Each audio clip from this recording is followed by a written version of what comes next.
Hey everybody, what's up? Welcome back to the channel. I'm recording this on the Fuji X100VI. I finally got my hands on one.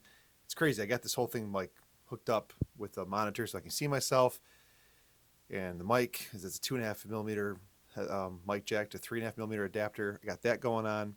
Yeah, but anyways, I'm going to show you guys a clip that I recorded on my iPhone actually, just a few minutes or a few days ago before I went and shot some team photos. And I'm going to go through all the gear that I brought with me to shoot team photos. I shot it on the Nikon ZF, this guy right here with the 50mm f1.8 S lens. And I used a bunch of different stuff. You know, I get some critics sometimes. They're like, "Oh, you talk about his gear." It's like, "Yep, this is a gas channel. I get it. I understand it." But I do take photos. I'm not a professional. I get paid sometimes. I guess it makes me kind of a pro, but I'm not a professional. I'm a hobbyist that really just likes to do photography related things.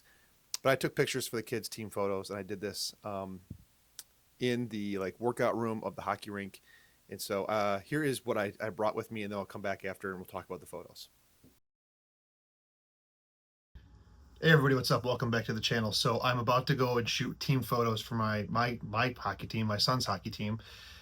And I wanted to tell you guys what I'm packing because it's quite a big list, and yeah, there's a lot going on. So I'm recording this on my iPhone, the front-facing camera. So if audio sucks, I'm sorry. I don't have a microphone for it. It is what it is.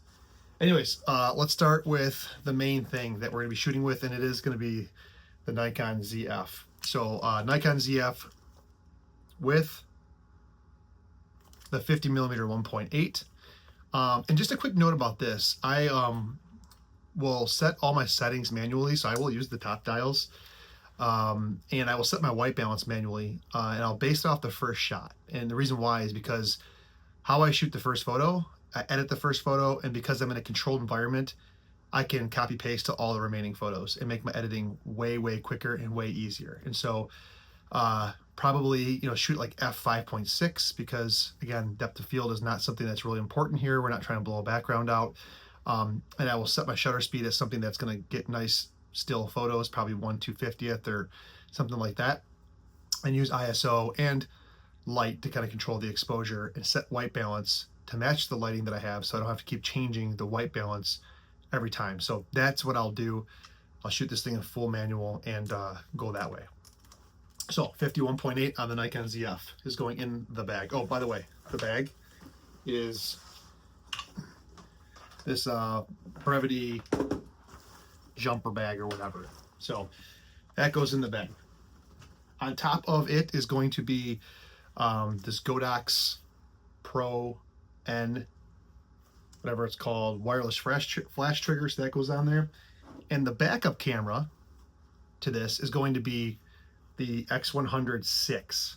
And the reason why I'm using the X100VI is because I happen to have a wireless flash trigger for Fuji as well, synced to these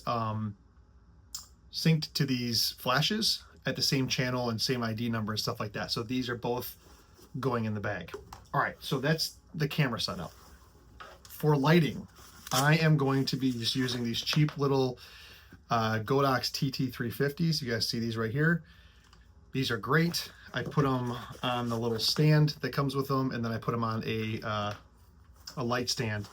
I use them set up at a 45-degree angle on an angle. So I have two of these, and they're all, again, synced to the wireless trigger as well. So I'll be using those.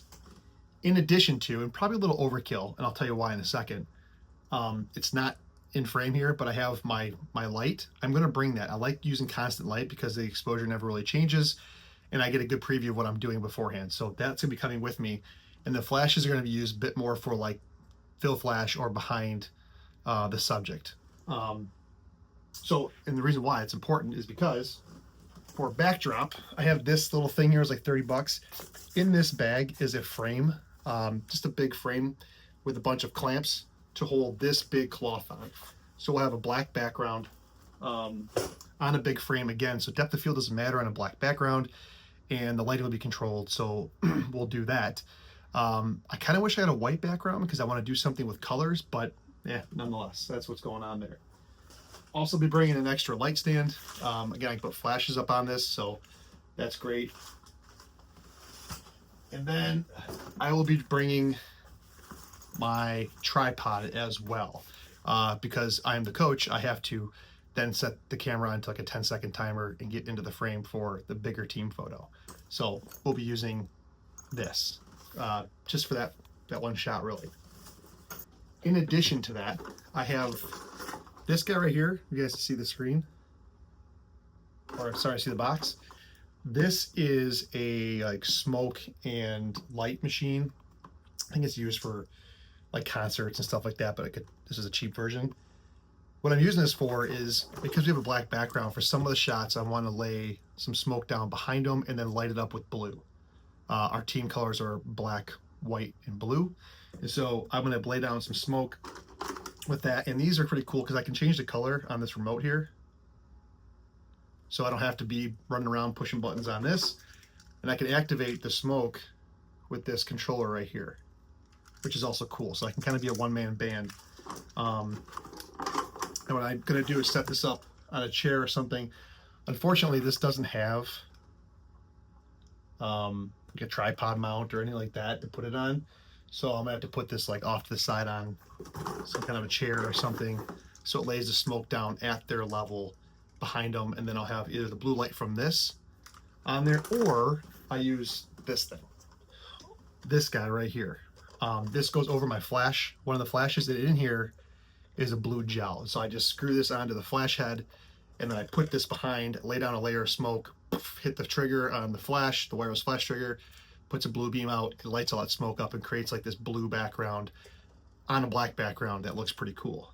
And so that's kind of the setup. And I have 3 or 4 poses that I've got going on here. I've got my laptop in the bag as well, and I'll be bringing that because as soon as I'm done, I will lay all these photos onto my computer so that I don't lose them and I have a backup right away. And I think that's it, which is a lot of stuff. I'll also bring some extension cords because I need to plug some stuff in. And I'm bringing a bigger fan because if I lay too much smoke down, you don't want the smoke in front of the subject. So I have a big fan that I'm going to bring to like clear everything out if it gets too smoky in there, because I'm doing 14 kids. So it could get a little bit too much in there. And that's what I'm bringing. And so I will show you guys the photos. Maybe if I do this video, I'll show you the results now.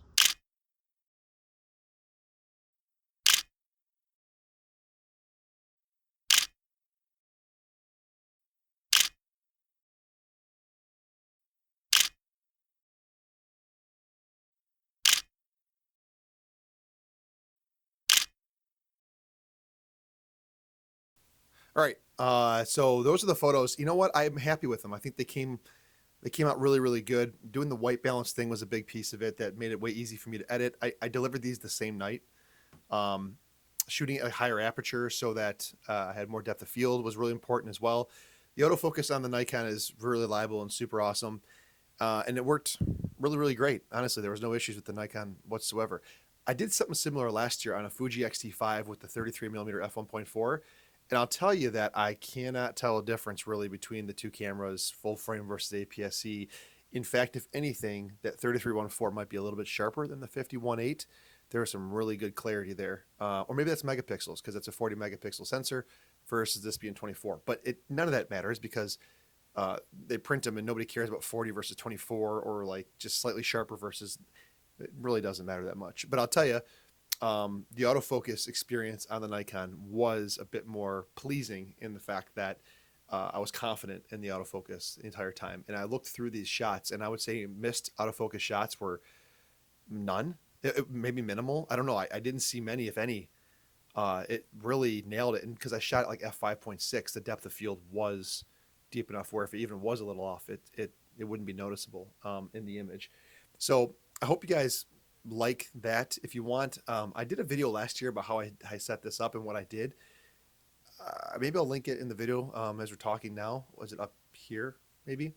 But I can go through it again if you guys are really, really interested in it. And then I'm going to talk about this X100 Mark VI pretty soon versus the OM3 and why I still have the Nikon ZF in a future video. But that's what I did for this photo shoot. I think it turned out pretty well. In fact, a couple other teams now reached out and they wanted me to do the same thing. So we'll see how that goes. Maybe I'll turn it into a business. I don't know. How was the Fuji X100 VI video, by the way? Is it all right? All right. See you in the next one.